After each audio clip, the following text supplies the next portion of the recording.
Here it is. Today I'm going over 10 sets to add to your Lego investing watch list in 2025. And when I choose sets for investment, I look at three broad categories to determine whether it's going to be a good investment. First, what's the expected demand in the future? Second, what's the future expected supply? And third, what is the intrinsic value? So I've applied those criteria to all the sets expected to retire at the end of this year, and I've picked 10 standouts. Right, and if you do appreciate this video and the research I did putting this together, please do like, subscribe, comment down below. It really helps me, helps the channel, and I really appreciate it. A couple caveats. Of course, I'm not a financial advisor. This video should not be considered financial advice. All investing comes with some risks. That includes Lego investing, and the value of investments can fluctuate, and past performance is not inherently indicative of future results. Okay. And on top of that, I'm not buying any of these sets yet. Retirement lists can and do change over the course of the year, and it's definitely possible that the shelf life on one of these sets is going to get extended. And it is very likely, actually, that other sets are going to be added to the retirement list over the course of the year. But I do want to start putting sets on my watch list now so I can keep an eye on how they're doing. If a set never goes on sale at all, or if it goes on sale a lot, how deep are the sales? Does it go out of stock? Is it moving large volumes? That's information that's going to be helpful to know in the months before it retires. And I like to start collecting that information now. So that's why I'm making this list, and that's why I'm sharing it with you. So onto the list. Okay, the number 10 set is one I know some people are going to disagree with. This is set number 75396, the Desert Skiff and Sarlacc Pit. It's 558 pieces, MSRP of $79.99. Yes, I know, this set is way overpriced, but it does have a few things going for it that make it highly collectible. First, it has one of the 25th anniversary minifigures, Nien Nunb, who made his first appearance in Return of the Jedi. It also has 5 other minifigures, so 6 total. 3 of them are unique. Now, we have gotten a million Lukes and a million Hans, and there's also a bunch of Landos out there. Boba Fett and Chewbacca are not unique to this set, and we also have a bunch of those. 9 is regularly going for over $30 by himself. And this Lando is also doing okay. Could fetch $7 to $10. So altogether, those 6 figures making up at least 55 to 60% of the value of the set. And here's the thing. This set is a companion to another set, Jabba's Sail Barge, which is a $500 set. And I'm willing to bet that Jabba's Sail Barge is going to be on shelves for a long time. The thing is, the Sail Barge has none of the characters that are available in this set, in the Desert Skiff. So even though it's from the same scene, from the same movie, it has none of those characters. So down the line, people who get the Sail Barge are going to want to go back and get this one too, or at least get the minifigures. And the fact that this set is overpriced could actually be helpful in this case, because now this set's going to have a relatively short shelf life, just 1 year and 5 months. And there's a lot of room for discounts since it's overpriced. So I have a feeling we may see this one get really cheap at the end of the year, which is one of the reasons I'm planning on watching it carefully.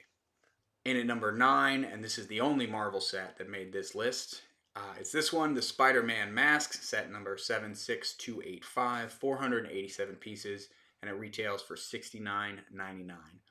Really, the big thing about this one are that it's a Target exclusive and it's Spider-Man. 2-year shelf life is average. It's definitely a bit overpriced. But these 18 plus masks, helmet displays, they always seem to get down to at least 20% off toward the end of the year. And there are tons of them, and they're very collectible. And there are tons of Spider-Man fans who are going to want this after retired.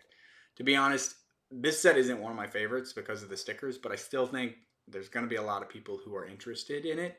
And I still think it's going to be undersupplied because it's a Target exclusive. That's why it's on my list. P.S.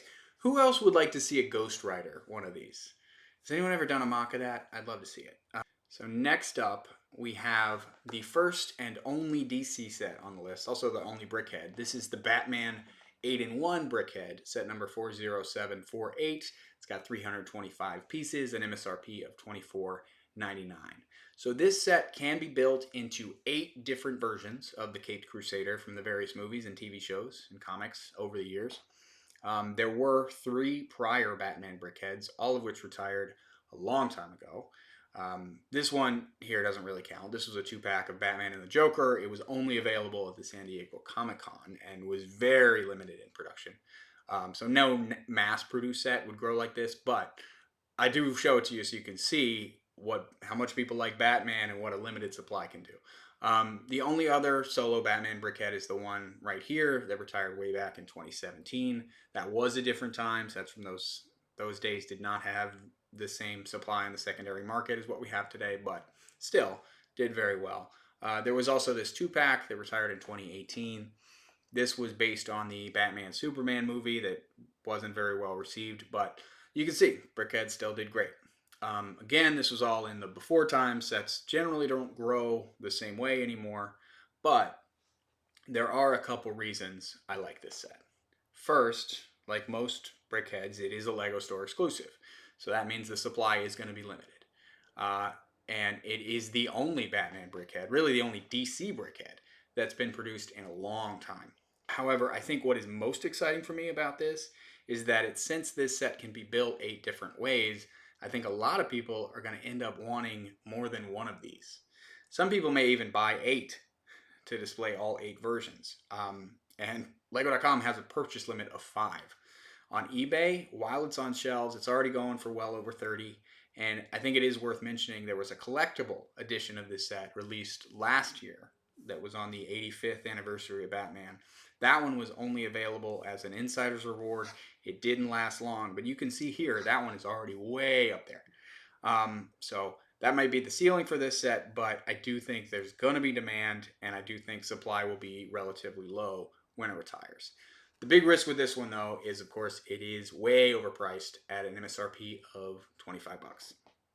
When most solo brickheads are only 10 bucks. But it does have 325 pieces, so there's still a good price per piece ratio.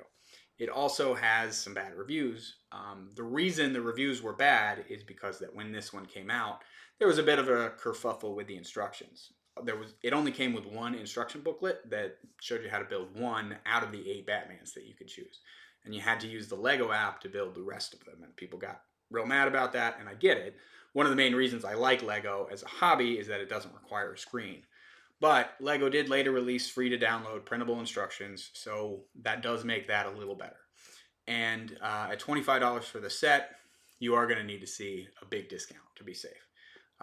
But you may be able to ship 2 at a time, and since it's a small box, shipping should be low. So for me, this is definitely one I want to keep an eye on over the course of the year.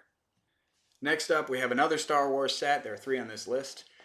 This is the Invisible Hand, set number 75377, 557 pieces, MSRP of $49.99. This is General Grievous's ship. You may recognize it from the first scene in Revenge of the Sith. So the mini-scale Star Wars ships have been doing okay. There are 2 of them that are currently expected to retire at the end of this year. The other one is the Tantive 4. And these are the first 2 sets from that sub-theme to retire.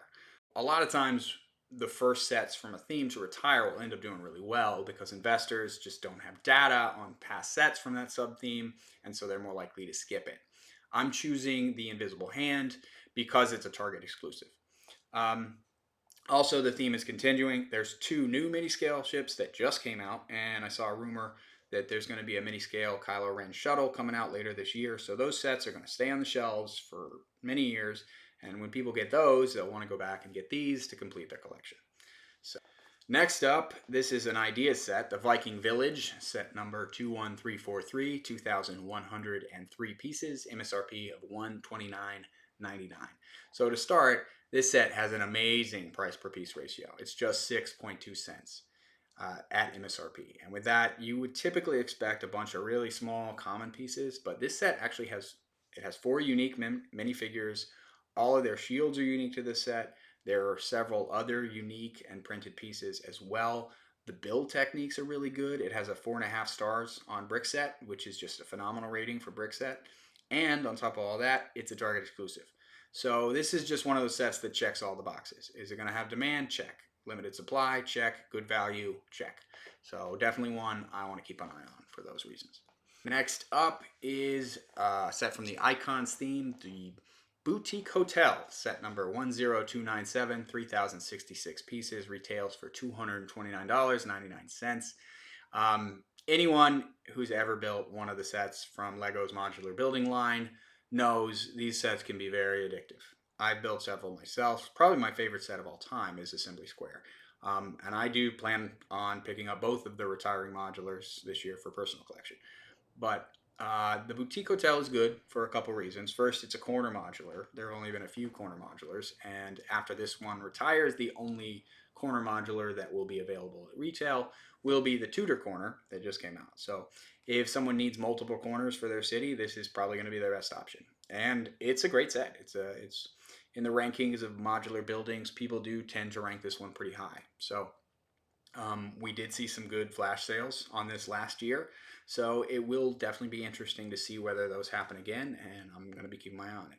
The next setup is from the Friends line, and I will say if I do manage to get one or more of these, it will be my first time ever actually investing in the Friends theme. This is Andrea's Modern Mansion, set number 42639, 2,275 pieces, MSRP of $199.99. The thing about the Friends theme, it's typically one investors pass up on.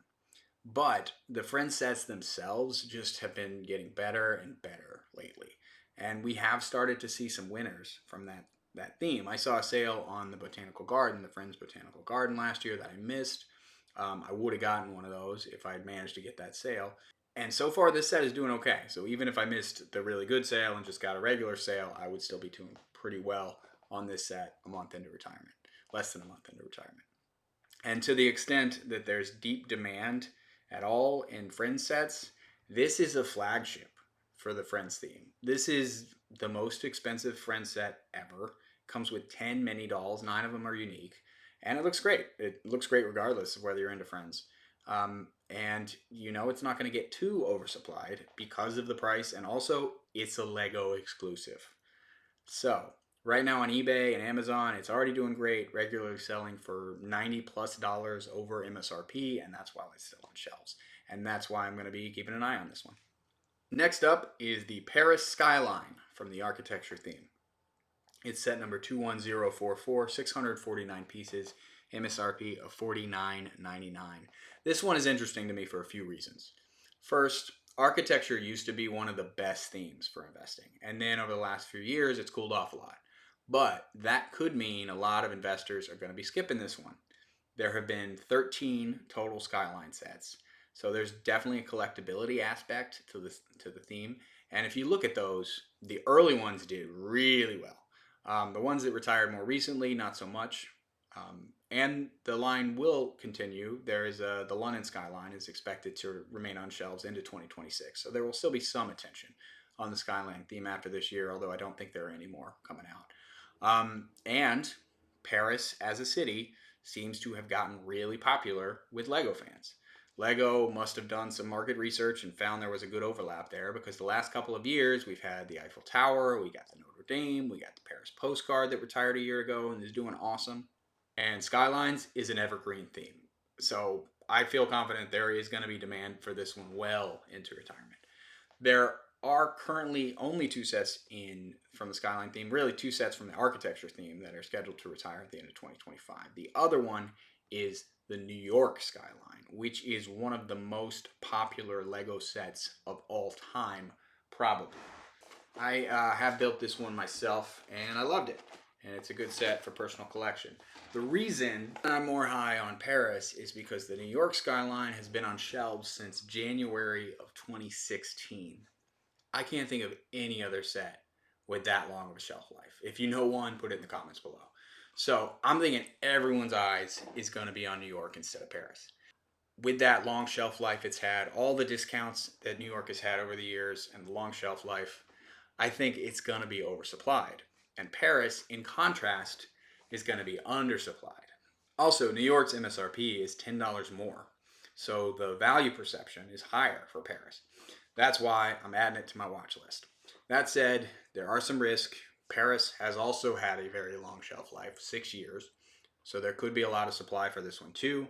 eBay appears to have 195 sellers at the moment, but some of these are different sets. Also, Skyline sets have had a tendency to get their retirement dates extended. All right, next up, coming in at number 2, the last Star Wars set on this list. It's probably not going to be a surprise to many folks. This is set number 40755, 383 pieces, MSRP of $39.99, the Imperial Dropship. This one just has so many things going for it. It's got a relatively short 15-month shelf life. The 2 ship builds look good, and they have some good play features. It also has 7 minifigures. There's 3 Stormtroopers and 3 Rebel Fleet Troopers, so it's great as an original trilogy battle pack. And it also has one of the 25th anniversary minifigures. It's this one, QT-KT. This was Ayla Secura's astromech droid in the Clone Wars series. And this minifigure sold by itself makes up half the cost of the set, and that's while the set is still on shelves. On top of all of that, this set is also a LEGO exclusive with a purchase limit of 5. So for those reasons, this is definitely one to watch. And now, my number 1 set for my watch list here in 2025. We have the Jazz Club from the Icons theme, set number 10312, 2,899 pieces, MSRP of $229.99. I already talked about how great the modular buildings are. They have evergreen demand. So the thing about the modulars, though, is that they tend to have very consistent demand. So whether or not they increase in price is largely driven by the supply. And the reason I like the Jazz Club, 3 years is a relatively short shelf life for a modular building. It does remind me of the police station that also had a 3-year shelf life and has been off to the races. To compare, I talked about Assembly Square, one of my favorite sets of all time. Objectively, probably a better set than the police station, but it was out for 7 years, and it's doing so-so, but it's not doing as well as the police station, at least ROI-wise. Also, LEGO has really knocked it out of the park the last 2 years in the modular line. It had the National History Museum and then the just released Tudor Corner. So collectors are going to be prioritizing those. And in short, I think there might be a bunch of people who missed this one and end up going back for it. And this set, I don't think I've ever seen it on sale. I do see it go out of stock. I do see it on back order pretty regularly. So I feel real good about the demand. And the numbers look really good. As of the time I'm making this, there are only 29 sellers, and it's regularly going for more than $100 over MSRP during its shelf life. So that's why the Jazz Club is my number 1 set to pick up for investing this year. I do want to also give one set an honorable mention for a couple reasons. It's this one, Izzy's Dream Animals, set number 71481. 328 pieces, MSRP of $39.99. This set isn't in my top 10. It's probably not even top 20 out of their retiring sets this year. But if you watch my channel, you know I like the Dream sets. And I do think there's still a chance, albeit a small chance, that Dreams really catches on at some point, because they're just such unique and interesting sets. This one, Izzy's Dream Animals, also includes a red panda, which is only available in one other set, and that set is retired. It's this set right here that I talked about in my end of year video, and I've already sold a couple of these and doubled up with a 1-month hold time. And the other thing that's interesting about this set is that it is retiring at the end of July instead of December. So other investors are not going to be paying much attention at the time of the year, and investors are not going to be paying much attention because it's Dreams. So I do think this one could be undersupplied. So anyway, that's all of them. Opinions differ, so please do let me know what sets I should have included and didn't down in the comments. And if you appreciated this video, please do like and subscribe to the channel down below for more videos like this one in the future. Thanks for watching.